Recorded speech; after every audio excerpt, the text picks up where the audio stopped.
இப்போ ஸ்மார்ட் ஃபோன்ஸில் நிறைய mega pixels கொடுக்குறது ஒரு ட்ரெண்ட் ஆகிடுச்சு. சில மாதங்களுக்கு முன்னாடி சோனியும் சாம்சங்கும் அவங்க 48 மெகா பிக்சல் சென்சாரை வெளியிட்டிருந்தாங்க. அன்னையிலேருந்து நிறைய ஸ்மார்ட் ஃபோன்ஸ் இந்த 48 மெகா பிக்சல் கேமரா சென்சாரோட வர ஆரம்பிச்சது. Redmi note 7 pro, Redmi note 7S, OnePlus 7 pro, Vivo V11 pro, Oppo F11 ப்ரோன்னு சொல்லிக்கிட்டே போகலாம். முதலாக நிறைய மெகா பிக்சல்ஸோட வந்த ஸ்மார்ட் ஃபோன் 2013 வந்த நோக்கியா பியூர் வியூங்கிற ஃபோன் தான். அன்னையிலிருந்து இந்த 48 மெகா பிக்சல் சென்சாரை ஒரு நிலையான சென்சாராக மாற்றுறதுக்கு இவங்களுக்கு 7 வருஷம் தேவைப்பட்டிருக்கு.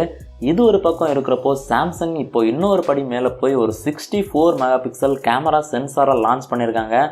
சாம்சங் தரப்புல இருந்து என்ன சொல்கிறாங்கன்னு பார்த்தீங்கன்னா, இது லோ லைட்லலாம் நல்ல பிரைட்டான இமேஜஸை கொடுக்கக்கூடிய ஒரு சென்சாராக இருக்க போகுது. இதில் டெட்ராசெல் டெக்னாலஜின்னு ஒன்று யூஸ் பண்ணியிருக்காங்க. இதனால் நார்மல் லைட்டிங் கண்டிஷன்ஸில் ஃபுல் 64 மெகா பிக்சல் இமேஜஸை எடுத்தாலும் லோ லைட் கண்டிஷன்ஸில் 16 மெகா பிக்சல் இமேஜஸை எடுத்து அதை ஒரு இமேஜாக மாற்றும்.